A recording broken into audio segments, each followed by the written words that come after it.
ഒരു puzzle question ശ്രദ്ധിക്കാം. കുതിരപ്പന്തയമാണ് വിഷയം. 25 കുതിരകൾ, അതിൽ നിന്നും വേഗതയേറിയ 3 സ്ഥാനക്കാരെ കണ്ടെത്തണം. ഒരേ സമയം കൂടിയത് 5 കുതിരകളെ മത്സരിപ്പിക്കാം. കുറഞ്ഞത് എത്ര മത്സരങ്ങൾ സംഘടിപ്പിച്ചാൽ വിജയികളെ കണ്ടെത്താം? ടൈമർ ഉപയോഗിക്കാൻ പറ്റില്ല. വീഡിയോ ഒന്ന് പോസ് ചെയ്ത് ഉത്തരം കണ്ടുപിടിക്കാൻ ശ്രമിക്കുമല്ലോ. ബുദ്ധിക്ക് അല്പം വ്യായാമം കൊടുത്തെങ്കിൽ ഉത്തരത്തിലേക്ക് വരട്ടെ. ആകെ 25 കുതിരകളാണുള്ളത് അല്ലേ? നമ്മളെല്ലാം ചിന്തിച്ചതുപോലെ തന്നെ 25 കുതിരകളെ 5 കുതിരകൾ വീതമുള്ള 5 ഗ്രൂപ്പുകളാക്കുക. ഓരോ ഗ്രൂപ്പിൻ്റെയും മത്സരം നടത്തുക. അങ്ങനെ ആകെ 5 മത്സരങ്ങൾ നമുക്ക് സംഘടിപ്പിക്കാം.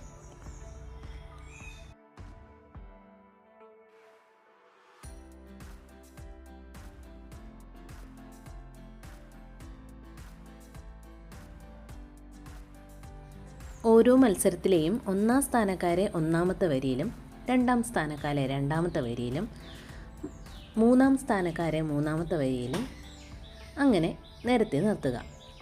ഇനി അടുത്ത മത്സരം 6-ാമത്തെ മത്സരം 1-ാം സ്ഥാനം കിട്ടിയ കുതിരകൾ തമ്മിലായിരിക്കണം.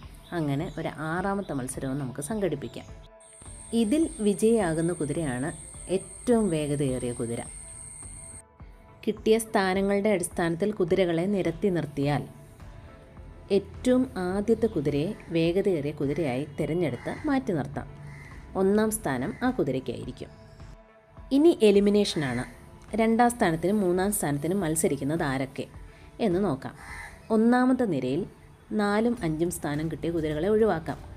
2-ഉം 3-ഉം സ്ഥാനത്തേക്ക് 2 പേർ മത്സരിക്കുന്നു. അടുത്ത വരിയിൽ 3-ാം സ്ഥാനവും 4-ാം സ്ഥാനവും 5-ാം സ്ഥാനവും കിട്ടിയ കുതിരകളെ ഒഴിവാക്കാം. 2-ാം സ്ഥാനത്തേക്കും 3-ാം സ്ഥാനത്തേക്കും മത്സരിക്കാൻ 2 കുതിരകൾ ആ നിരയിലുണ്ട്. ഇനി അടുത്ത വരിയിലെ 4 കുതിരകളെ നമ്മൾ ഒഴിവാക്കുകയാണ്. ഈ 4 കുതിരകളെക്കാൾ വേഗതയേറിയ 2 കുതിരകൾ അവിടെയുണ്ട്. ആ നിരയിലെ 1-ാം സ്ഥാനക്കാരനും അതിന് തൊട്ടു മുകളിലുള്ള കുതിരയും.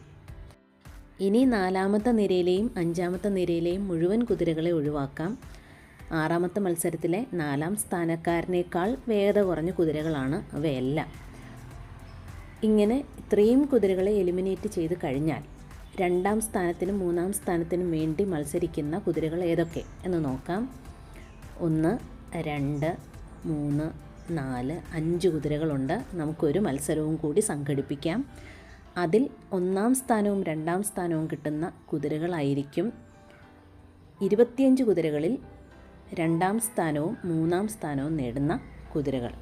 അങ്ങനെ 7 മത്സരങ്ങൾ സംഘടിപ്പിച്ച് ഏറ്റവും വേഗതയേറിയ 3 കുതിരകളെ നമുക്ക് കണ്ടെത്താൻ സാധിക്കും.